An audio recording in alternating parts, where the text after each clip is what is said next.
Hey guys, this is National Master Kevin Yang back at it with another video. So, of course, we will be continuing our analysis for the Simul games.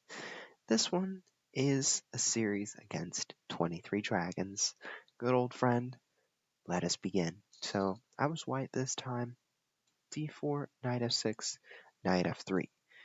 So, you can notice already a lot of people consider this the start of the London.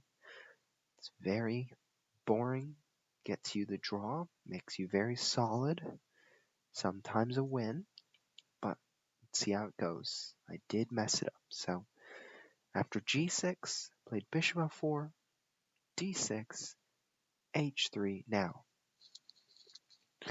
most of you wonder, okay, why h3, right? You said to control the center, so knight d2 and then push the pawn here, but why h3, right?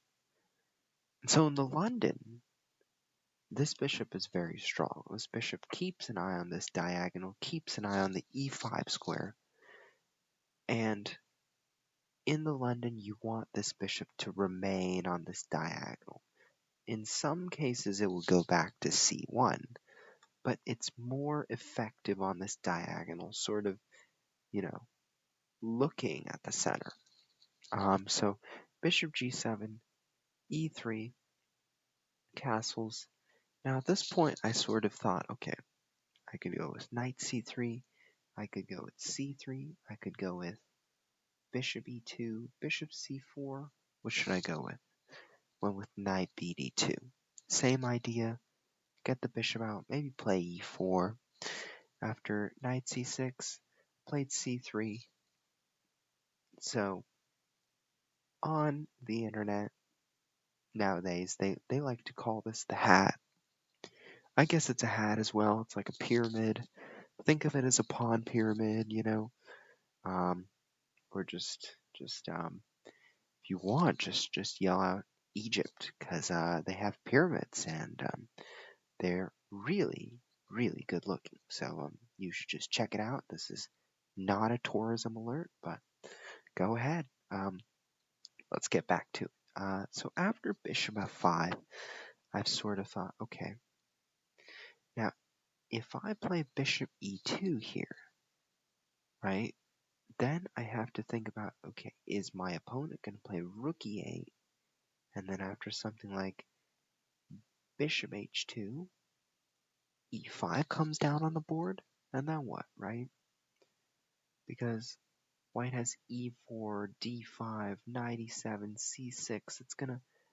He's gonna make this sort of pawn chain, right? He's like, for example, let me show you what I'm talking about. Castles, e4, knight e1, knight e7, a4, d5, b4, c6, c4, right?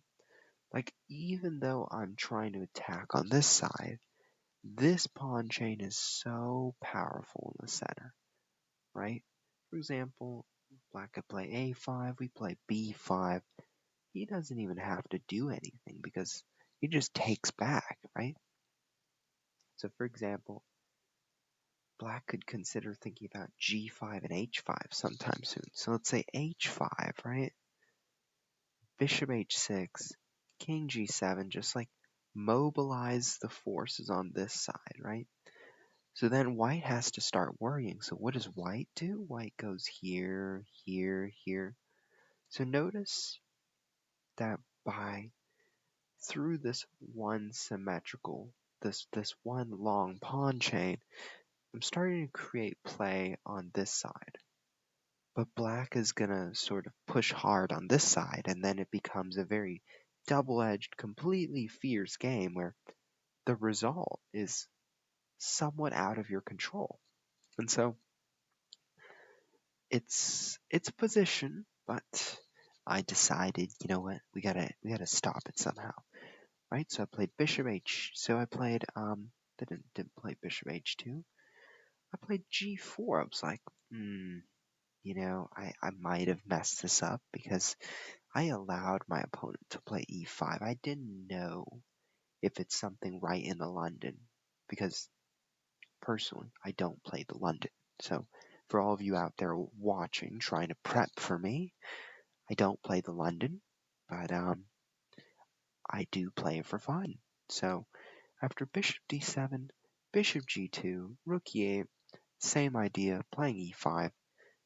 I play castles, e5 comes down, move the bishop back, and after e4, now our 23 Dragons is sort of demonstrating what I had described before, right? This pawn chain. Now this time around, the pawn chain falls, and it's because I have this move. So I'll show you, but it's hard to spot. So you might think, okay, let's try the same idea as last time, right? d5, c6. After knight g5, we have 3 pieces piled on this square. Black has only 2 pieces defending it, so which means black has to put another guy on it, d5. But after the move c4, right, white has to start thinking, or black has to start thinking, okay, how do I support this guy, right? Do we play bishop e6, and then after c takes, bishop takes? Do we do knight takes the bishop, rook takes, and then pawn takes d5? Which looks really good for white. So, oh my, what happened there? So basically, after c4, it's sort of like, okay, we can finally break this pawn chain. Now, if we look in the previous position, right, if we look in this solidified position, this knight e1 position, so if you played knight g5 here, there's h6 because bishop, knight, and rook are all defending this pawn, and you only have 2 attackers, right? Only 2 attackers, but 3 defenders. Not enough. So we can't do that in this case, but now we can because of the move c4. Let's say h6, right? You might think, what do I do? Well, for one, I could go c takes d5 and take that knight on c6. But is there better? Right? You have to think, is there a better move? And in fact, there is. Really hard to find. But knight takes f7. After king takes f7, c takes d5. And now you might think, well, you just captured 2 of my pawns. Why does it matter? Well, for one, if knight takes, I'm going to happily take this pawn. And you can see that I have a lot of pawns, 7 pawns for your 5. And I can bring my queen out, my knight out. But this one is really hard to see because you're still down material, right? But you're activating your pieces at the expense of your opponent's sort of misplaced king. So let's say after king g8, knight c5, well, let's go for the other pawn. Let's let the bishop target the knight, right? So after something like knight f6, oh my, this looks tasty. Knight takes b7. Now that's 3 pawns, and we've gained back material. After queen e7, you bring the knight back. You set up this beautiful diagonal. But I'd like to tell you once again, not easy, not practical, it's a really hard thing to find. And so, let's just go back, because what happened in the game was our 23 Dragons just said, okay, I believe you, I'm not going to play it. So instead of playing h6, he took on c4, and I was allowed to tear down the blockade, tore it down, knight takes, knight e7, and then after knight c5, the idea of just going straight for the pawn and